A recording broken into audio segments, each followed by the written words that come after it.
नमस्कार साथियों, मैं राजवर्धन चौहान एक बार फिर से आप सभी का स्वागत करता हूं आपके अपने YouTube channel study webs classes पर। और समय हो रहा है यूपी पुलिस की परीक्षा को ध्यान में रखकर बनाई गई एक शीट्स पर बात करने का। और आज जो हमारा टॉपिक रहेगा वो रहेगा जो कुछ कवि हैं, कुछ उनकी रचनाएं हैं, तो उन कवि और जो उनकी रचनाएं हैं उन पर बात करने का।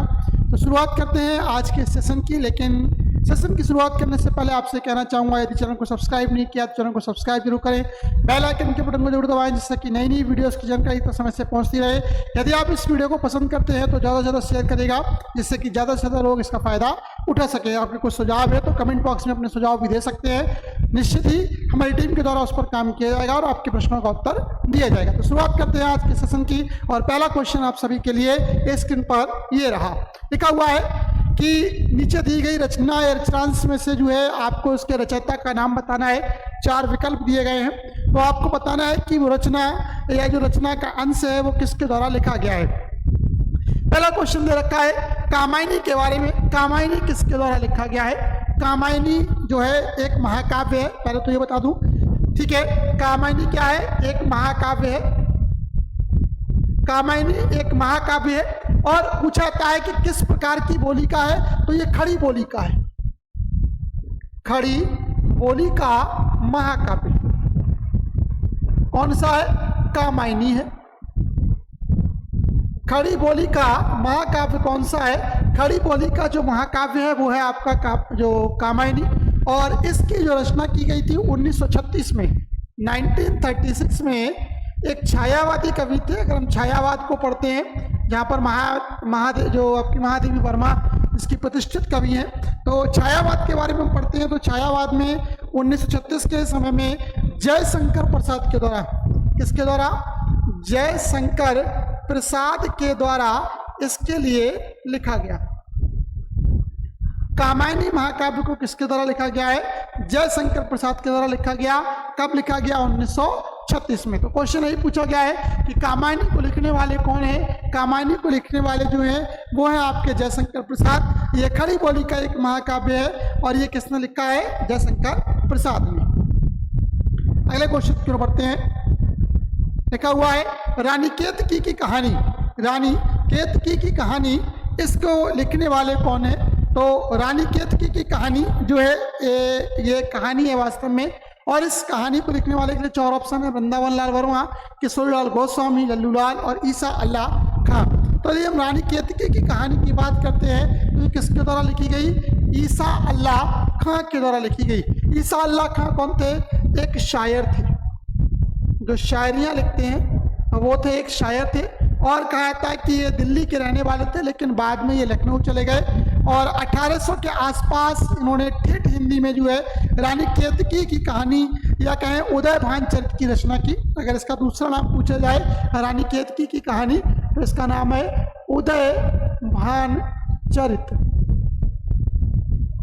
उदय भान चरित ये किसके द्वारा लिखी गई हैं? ये सभी जो हैं आपके ईसा अल्लाह खां, यानी कि चाहे वो रानी केतकी की कहानी हो, चाहे वो उदय भान चरित हो, ये किसके द्वारा? ईसा अल्लाह खां के द्वारा लिखी गई। और जब अगर आप बात करते हैं कलकत्ता के फोर्ट विलियम कॉलेज से, जो कि अंग्रेजों के द्वारा स्थापित किया गया, तो इससे इनका संबंध था। तो कलकत्ता का जो फोर्ट विलियम कॉलेज है उसका संबंध किससे है? ईसा अल्लाह खां के साथ वो जुड़े हुए हैं। ईसा अल्लाह खां जो कलकत्ता के फोर्ट विलियम कॉलेज के साथ जुड़े हुए हैं। अगला क्वेश्चन है गांधी टोपी, ये किसके द्वारा लिखा गया है? गांधी टोपी नामक ये जो कविता है क्या है? तो गांधी टोपी बता दूं आपको क्या है? ये क्या है? एक कविता है। गांधी टोपी क्या है? एक कविता है। और ये किसके द्वारा लिखी गई है? राजा राधिका रमण, जो ऑप्शन दे रखा है इसमें डी वाला, राजा राधिका रमण प्रसाद के द्वारा इस कविता की रचना की गई। गांधी टोपी, डी ऑप्शन, राजा राधिका रमण प्रसाद के द्वारा एक कविता की रचना की गई। और सही आंसर आपका तीसरे का डी है। क्वेश्चन नंबर 4 की ओर बढ़ते हैं। लिखा हुआ है पंचवटी जो है वो किसके द्वारा लिखा गया है? पंचवटी के बारे में यदि हम बात करते हैं तो 4 ऑप्शन दे रखे हैं। मैथिली शरण गुप्त का भी एक ऑप्शन वहां पर आता है, सी ऑप्शन देखिएगा जरा। पंचवटी किसके द्वारा लिखी गई है? मैथिली शरण गुप्त के द्वारा लिखी गई है। अब मैथिली शरण गुप्त के बारे में क्वेश्चन पूछा जाता है कि कौन से युग के कवि हैं। अगर हम हिंदी के कालखंड को पढ़ेंगे तो वहां पर एक द्विवेदी युग आता है। कौन सा युग? द्विवेदी युग। द्विवेदी युग के कवि हैं कौन? मैथिली शरण गुप्त। किस युग के कवि हैं? द्विवेदी युग के कवि हैं। पूछा जाता है राष्ट्र कवि की उपमा किन्हें दी जाती है? राष्ट्र कवि। तो राष्ट्र कवि की उपमा किन्हें दी जाती है? मैथिली शरण गुप्त को दी जाती है। अगर हम बात करते हैं इनके अन्य नाटकों में तो एक आता है जयद्रथ वध। जयद्रथ वध। पंचवटी तो आपका हाई है, ठीक है। इसी में एक और आता है यशोधरा। यशोधरा इसी में एक आता है। इसी के साथ साथ इसमें जो एक आता है आपका द्वापर आता है। द्वापर।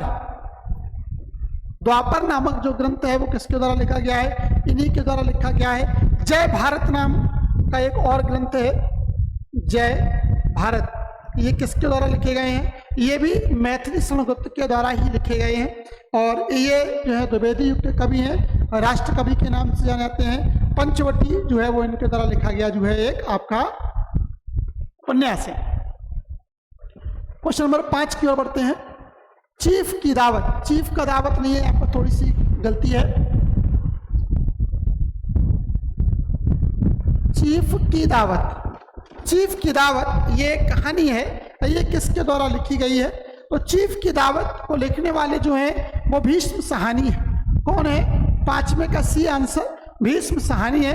अगर हम भीष्म साहनी के बारे में बात करते हैं तो ये कौन है? ये एक उपन्यासकार, उपन्यासकार एवं कहानीकार हैं।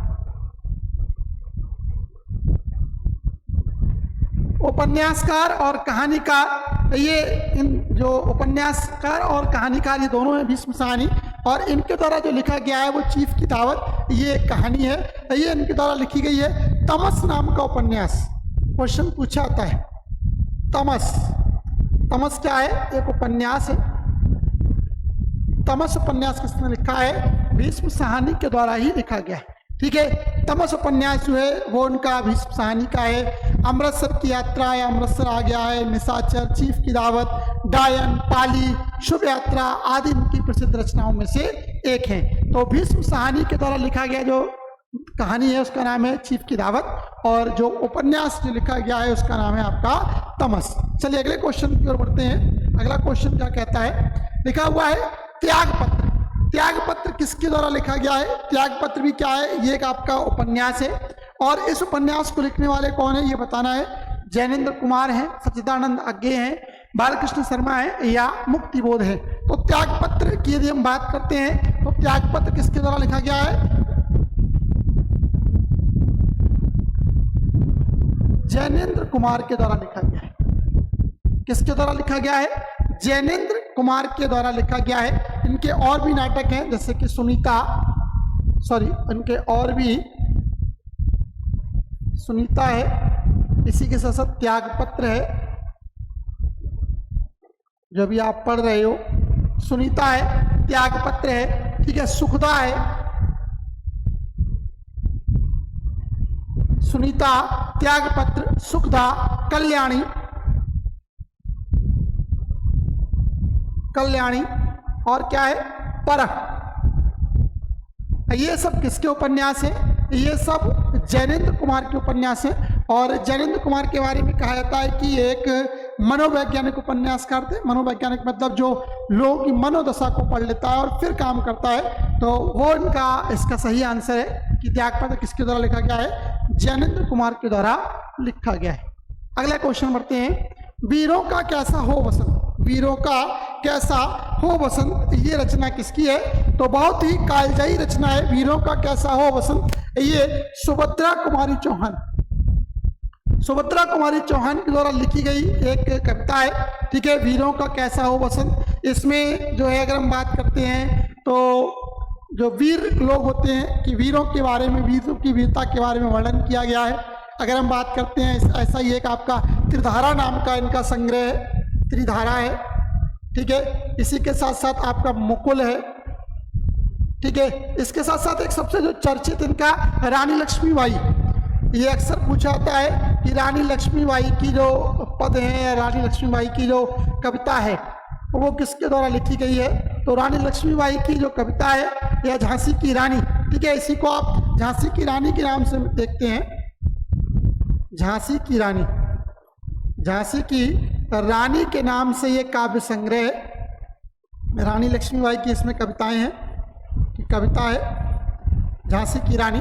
तो त्रिधारा, मुकुल, झांसी की रानी, ठीक है, ये सब किसके हैं? ये सब सुभद्रा कुमारी चौहान के द्वारा लिखी गई जो कवि रचनाएं हैं। और ये जो अगर हम बात करते हैं इनके जीवन काल की, तो ये जो है आपके द्विवेदी युग की कवित्री मानी जाती हैं। किस युग की? द्विवेदी युग की। ये किस युग की है? द्विवेदी युग की कवित्री है। तो सही आंसर आपका कौन सा आता है? 7th का बी। क्वेश्चन नंबर 8 की ओर बढ़ते हैं। देखिएगा 8 क्या कहता है। लिखा हुआ है कि लोक और आलोक, ये किसके द्वारा लिखे गए हैं? अगर हम बात करते हैं लोक और आलोक, ये केदारनाथ सिंह के द्वारा लिखे गए हैं। किसके द्वारा? सॉरी, केदारनाथ अग्रवाल। केदारनाथ अग्रवाल के द्वारा लिखी गई जो रचनाएं हैं वो कौन सी हैं? आपकी लोक और आलोक। यदि हम बात करते हैं ये कैसे कवि हैं? ये हिंदी के समकालीन कवि हैं। समकालीन कवि जो वर्तमान में है, इसकी बात हो रही है। कैसे हैं? समकालीन कवि हैं लोक और आलोक, ठीक है। गुल मेहंदी एक और इनका संग्रह है, इसका नाम है गुल मेहंदी। गुल मेहंदी हो गया। इसके साथ साथ पंख और पतवार। कौन सा? पंख और पतवार। पंख और पतवार भी इनकी रचनाओं में शामिल की जाती हैं। तो सही आंसर आपका सी था कि लोक और आलोक के जो लेखक है वो कौन है? केदारनाथ अग्रवाल हैं। ये एक समकालीन कवि हैं, ठीक है। इसके साथ साथ गुल मेहंदी, पंख और जो पतवार की रचना की गई है वो किसके द्वारा की गई है? केदारनाथ अग्रवाल के द्वारा ही की गई है। चलिए अगले क्वेश्चन की ओर बढ़ते हैं। अगला क्वेश्चन क्या कहता है, जल्दी से देखिएगा। लिखा हुआ है अंधा युग, बहुत ही चर्चित अंधा युग जो है वो किसके द्वारा लिखा गया है? तो अगर हम बात करते हैं धर्मवीर भारती की, किसकी? धर्मवीर भारती की। अंधा युग किसके द्वारा लिखा गया है? धर्मवीर भारती के द्वारा लिखा गया है। सबसे फेमस जो इनकी रचना है वो है गुनाहों का देवता।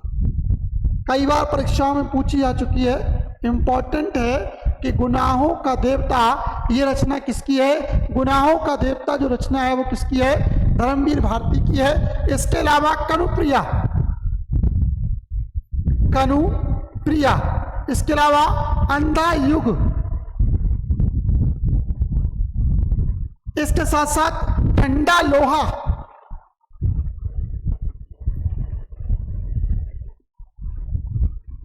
ठीक है, और देशांतर। क्या नाम है? देशांतर।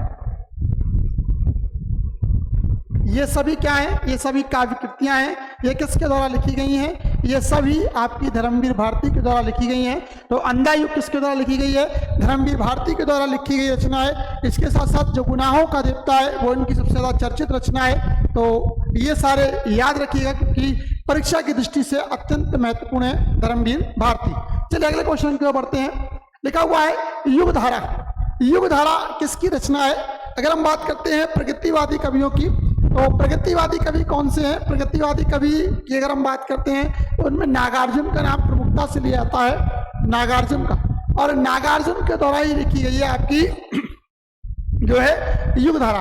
अगर हम युगधारा के बाद बात करते हैं, जो हरिजन गाथा है, अकाल है, बादल को घिरते देखा है, हरिजन गाथा, ठीक है, बादल को घिरते देखा है, बादल को घिरते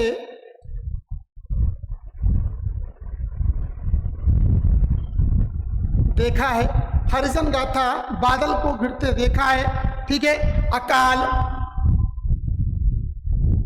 अकाल, ये सभी किसकी रचनाएं हैं? ये सभी प्रगतिवादी जो काव्य धारा है, प्रगतिवादी धारा के जो कवि हैं नागार्जुन, उनके द्वारा लिखी गई जो है रचनाएं हैं। चलिए अगले क्वेश्चन की ओर बढ़ते हैं। लिखा हुआ है संसद से सड़क तक का जो काव्य संकलन है वो किसका है? संसद से लेकर सड़क तक ये जो है ये काव्य संकलन किसका है? तो ये सुदामा पांडे धूमिल, जो बी ऑप्शन दिख रहा है बिल्कुल सही है। सुदामा पांडे धूमिल के द्वारा लिखा गया ये काव्य संग्रह है। अगर हम बात करते हैं धूमिल के बारे में तो धूमिल कौन है? कभी कभार सरनेम पूछा जाता है, तो सुदामा पांडे यानी कि धूमिल। और नई कविता, कौन सी कविता? नई कविता के कवि, नई कविता के कवि कौन माने जाते हैं?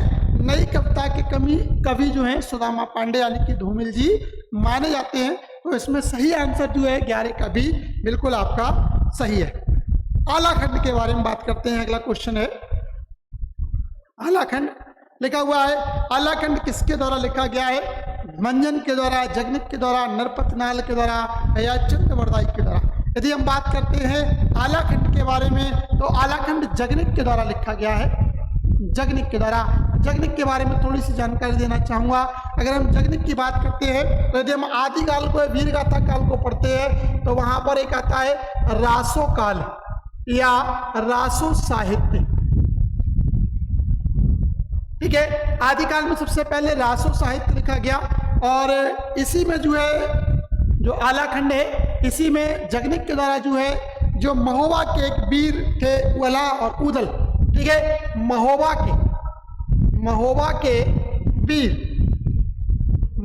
के वीर आला और उदल के बारे में, किसके बारे में? आला और उदल के बारे में लिखा गया है। महोबा के वीर आला और उदल चंदेल वंश के शासक थे परमर्दिदेव। परमर्दिदेव के ये सेनापति थे।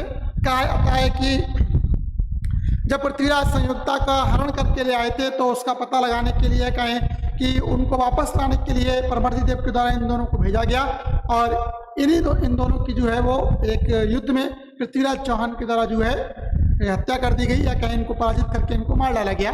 तो आलाखंड जो है वो जगनिक के द्वारा लिखा गया है, रासो काल का साहित्य है। अगर हम बात करते हैं परमाल रासो की तो परमाल रासो में क्या है? महोबा के इन्हीं वीरों के बारे में लिख रखा गया है। अगर आपसे पूछा जाए परमाल रासो किसकी रचना है तो परमाल रासो के भी लेखक जो है वो कौन है? आपके जगनिक है। कौन है? जगनिक है। परमाल रासो के लेखक भी कौन बतलाए गए हैं? जगनिक बतलाए गए हैं। तो सही आंसर क्या है इसमें? जगनिक। अगला क्वेश्चन बढ़ते हैं, नेक्स्ट क्वेश्चन की ओर बढ़ते हैं। लिखा हुआ है साहित्य दर्पण किसकी रचना है? साहित्य दर्पण के बारे में यदि हम बात करते हैं तो ये विश्वनाथ की रचना है। किसकी रचना है? विश्वनाथ की रचना है। अगर हम करते हैं इसके बारे में तो ये एक पुस्तक है जिस पुस्तक में जो है साधारणीकरण के सिद्धांत का प्रतिपादन किया गया है। तो ये रचना किसकी है? विश्वनाथ की है। अगले क्वेश्चन की ओर बढ़ते हैं। बहुत ही चर्चित पद, मेरे तो गिरधर गोपाल दूसरो ना कोई, ये किसके पद हैं? मेरे तो गिरधर गोपाल दूसरो ना कोई, ये मीराबाई की पंक्तियां हैं। ठीक है, किसकी हैं? मीराबाई की पंक्तियां हैं, कृष्ण काव्य में लिखी गई हैं। मीराबाई के बारे में यदि हम बात करते हैं तो भक्ति काल की जो भक्त कवित्री हैं, कैसी हैं? भक्ति काल में यदि हम बात करते हैं भक्ति काल, ठीक है, हिंदी साहित्य का स्वर्ण युग बोला जाता है। अगर क्वेश्चन पूछा जाए हिंदी साहित्य का स्वर्ण युग कौन सा है? हिंदी साहित्य का स्वर्ण युग कौन सा है? हिंदी साहित्य का जो स्वर्ण युग है वो कौन सा है आपका? हिंदी साहित्य का स्वर्ण युग भक्ति काल को कहा जाता है। और मीराबाई इस जो है कवित्री हैं, मेरे तो गिरधर गोपाल दूसरो ना कोई, उनकी जो है रचना है। चलिए अगले क्वेश्चन की ओर बढ़ते हैं, क्वेश्चन नंबर 15 की ओर। क्वेश्चन नंबर 15 क्या कहता है देखिएगा। लिखा हुआ है एक रचनांश दिया गया है, एक रचना दी गई है, उसके आपको बताना है कि वो किसकी रचना है। लोग है लागी कवित्व बनावत, मोही तो मेरे कवित्व बनावत। लोग है लागी कवित्व बनावत, मोहे तो मेरे कवित्व बनावत। ये पंक्तियां किसकी हैं? अगर हम इन पंक्तियों के बारे में बात करते हैं तो ये पंक्तियां धनानंद की हैं। ठीक है, किसकी हैं? सॉरी, ये घनानंद है, इसको घनानंद पढ़े यहाँ।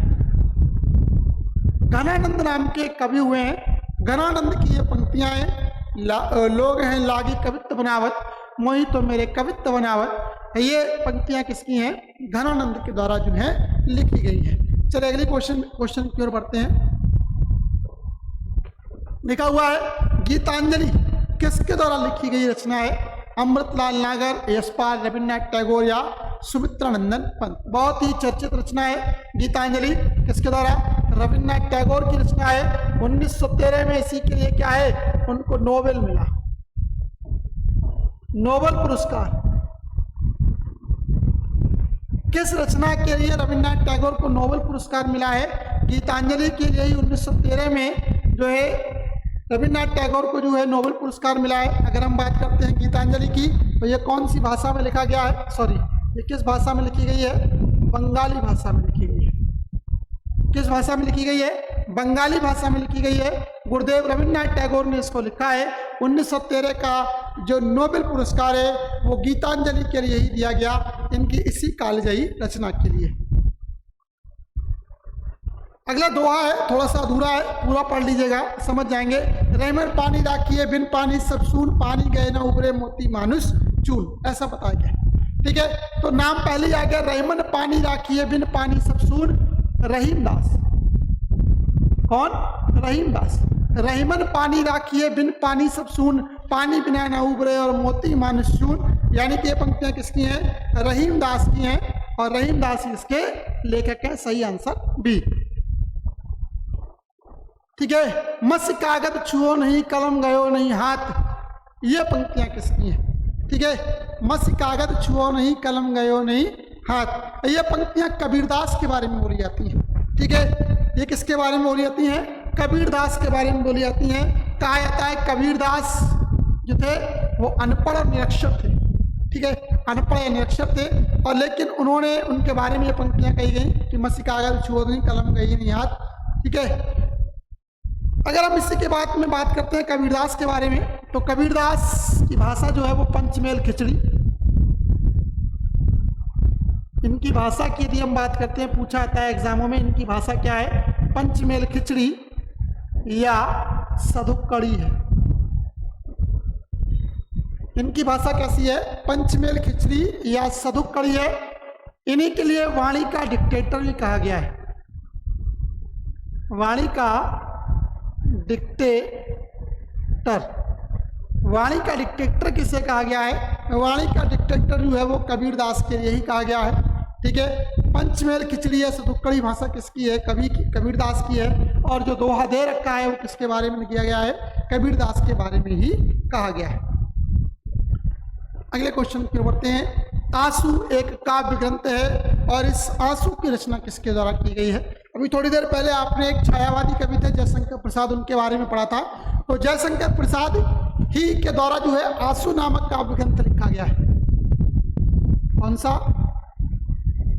ये कैसे कवि है? छायावादी कवि। ग्रंथ का नाम था, उस समय आपने पढ़ा था, जो कामायनी नामक ग्रंथ था वो किसके द्वारा लिखा गया है? कामायनी नामक जो महाकाव्य है वो जयशंकर प्रसाद के द्वारा लिखा गया है। आंसू नामक जो काव्य है वो भी किसके द्वारा लिखा गया है? छायावाद के एक प्रमुख कवि जयशंकर प्रसाद के द्वारा ही लिखा गया है। चलिए अगले क्वेश्चन की ओर बढ़ते हैं, क्वेश्चन नंबर 20 की ओर बढ़ते हैं। लिखा हुआ है रश्मि रथी, ये जो पंक्तियां हैं या जो ग्रंथ है ये किसके द्वारा लिखा गया है?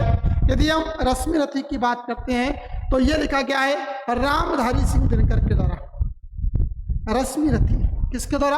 रामधारी सिंह दिनकर के द्वारा लिखा गया है। इनको भी राष्ट्र कवि का दर्जा दिया जाता है। राष्ट्र कवि का दर्जा इनको भी दिया जाता है, मैथिली शरण गुप्त को भी दिया जाता है। ठीक है, इनके लिए भी जो है राष्ट्र कवि का दर्जा दिया जाता है। इनकी कालजयी रचनाओं की यदि हम बात करते हैं तो उर्वशी आती है, रश्मि रथी आपके सामने दे रखी है। जन्मेजय का एक नाग यज्ञ करके है, वो भी इनकी है। ओंकार है, नीम के पत्ते हैं, परशुराम की प्रतीक्षा है, आदि इनके ग्रंथ हैं। ओंकार, परशुराम की प्रतीक्षा,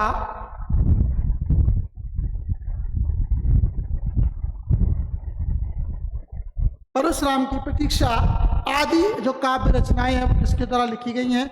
आदि काव्य रचनाएं जो हैं वो आपके रामधारी सिंह दिनकर के द्वारा लिखी गई हैं।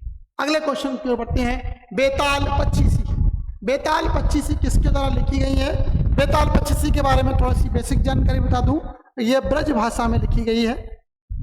कौन सी भाषा है? ब्रज भाषा है। बेताल पच्चीसी की भाषा कैसी है?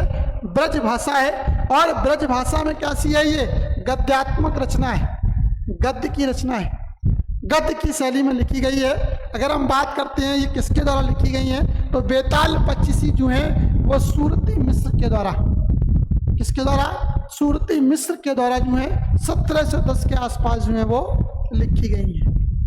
बेताल पच्चीसी किसकी रचना है, जो है सूरती मिस्र की है, 1710 में लिखी है, ब्रज भाषा में लिखी है और ये कैसी है, गद्य की रचना है। बहुत इंपॉर्टेंट क्वेश्चन, अगला क्वेश्चन 22वां क्वेश्चन, पृथ्वीराज रासो। यदि हम बात करते हैं रासो साहित्य की, तो आदिकाल या वीरगाथा काल के प्रमुख कालों में पहला ही काल आता है आपका रासो साहित्य। और इस रासो साहित्य में जो कुछ भी लिखा गया वो वीर रस और श्रृंगार रस में लिखा गया। तो पृथ्वीराज रासो को लिखने वाला कौन है, पृथ्वीराज रासो को लिखने वाला जो है वो चंद्रवरदाई है। ठीक है, चंद्रवरदाई ने इसको लिखा है। अगर हम इसकी बात करते हैं, ये कौन थे, ये पृथ्वीराज चौहान के दरबारी कवि और उनके मित्र थे। अगर हम बात करते हैं हिंदी के प्रथम महाकाव्य के बारे में, हिंदी का प्रथम महाकाव्य,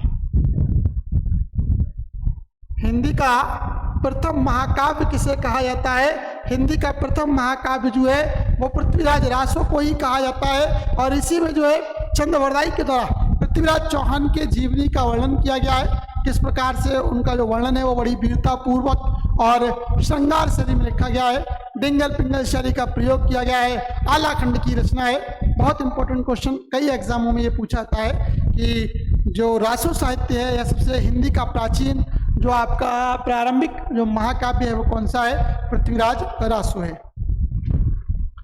अगला क्वेश्चन है, बहुत ही इंपॉर्टेंट क्वेश्चन है, आदि ग्रंथ किसके द्वारा लिखा गया है। तो आदि ग्रंथ के बारे में यदि हम बात करते हैं, आदि ग्रंथ है क्या, सिखों का पवित्र ग्रंथ है, सिखों का पवित्र ग्रंथ है, सिखों का पवित्र ग्रंथ है। और ये किसके द्वारा लिखा गया है, ये गुरु अर्जुन देव के द्वारा लिखा गया है, गुरु अर्जुन देव के द्वारा जो है लिखा गया है। और आदि ग्रंथ के बारे में यदि हम बात करते हैं तो विभिन्न जो गुरु हैं उन गुरु की वाणियां हैं, यानी गुरु के उपदेश है, और इनका संकलन जो है गुरु अर्जुन देव ने किया था। तो सही आंसर यहाँ पर जाता है आपका डी, यानी कि सही आंसर है 23 का डी। 24वां क्वेश्चन, अतीत के चलचित्र, अतीत के चलचित्र किसके द्वारा लिखा गया है। ठीक है, आधुनिक युग की मीरा, आधुनिक युग की मीरा, ये क्वेश्चन पूछा आता है। आधुनिक युग की मीरा कौन है, आधुनिक युग की मीरा महादेवी वर्मा को कहा गया है। और अतीत के चलचित्र इन्हीं का क्या है, अपना एक संस्मरण है। अगर हम बात करते हैं पद्य और गद्य दोनों में, एक ऐसी कवित्री जिन्होंने पद्य में भी लिखा, जिन्होंने गद्य में भी लिखा, अतीत के चलचित्र, स्मृति की रेखाएं, पथ के साथी आदि इनकी प्रमुख रचनाओं में से एक है। ठीक है, तो अतीत के चलचित्र है, दो और है, स्मृति की रेखाएं और पथ के साथी, पथ के साथी, और नंबर 2 स्मृति की, नंबर 2 स्मृति की रेखाएं। सही है। तो अगर क्वेश्चन ये पूछा जाए आधुनिक युग की मीरा किसे कहा जाता है, आधुनिक युग की मीरा जो है मीराबाई को कहा जाता है। ठीक है, पथ के साथी, स्मृति के रेखाएं और जो है अतीत के चलचित्र, ये किसकी रचनाएं हैं, ये आधुनिक युग की मीरा। छायावादी युग की जो स्तंभ कवित्री की यदि हम बात करते हैं, श्रीमती महादेवी वर्मा के द्वारा जो लिखी गई हैं, तो सही आंसर था आपका महादेवी वर्मा। अंतिम क्वेश्चन, 25वां क्वेश्चन, जयशंकर प्रसाद की कामायनी किस प्रकार का एक काव्य है। यदि हम बात करते हैं जयशंकर प्रसाद के बारे में, तो जयशंकर प्रसाद के बारे में पहला क्वेश्चन था कि कामायनी क्या है। कामायनी एक महाकाव्य है। जयशंकर प्रसाद के बारे में हमने कहा था कि छायावाद से संबंधित है, छायावादी कवि है।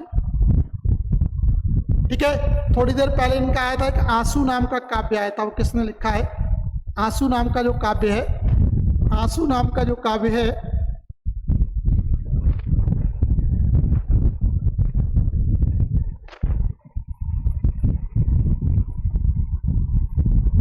आंसू नाम का जो काव्य है वो किसके द्वारा लिखा गया है, इन्हीं के द्वारा लिखा गया है। चंद्रगुप्त, स्कंदगुप्त, अजातशत्रु, ये नाटक है।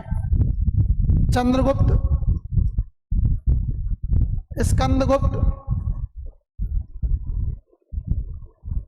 अजातशत्रु, ये सभी कैसे हैं? ये सभी इनके नाटक हैं। ध्रुव सामनी भी आता है। कामायनी क्या है? कामायनी एक महाकाव्य है जो किसके द्वारा लिखा गया है? जयशंकर प्रसाद के द्वारा लिखा गया है। आंसू इनकी एक अन्य जो है कविता का नाम है। तो बहुत सारी चीजें जयशंकर प्रसाद से संबंधित हैं। ये थे हमारे आज के 25 क्वेश्चन जो कि आगामी आने वाली परीक्षा यूपी पैट की है या आपकी यूपी पुलिस की परीक्षा उसको ध्यान में रखकर बनाई गए हैं। आशा करता हूँ इसमें से कुछ ना कुछ आपको जरूर मिलेगा।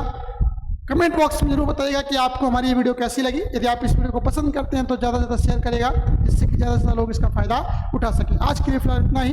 धन्यवाद। मिलते हैं कल कुछ सेशन में कुछ नए क्वेश्चन के साथ। तब तक के लिए स्वस्थ रहिए, मस्त रहिए।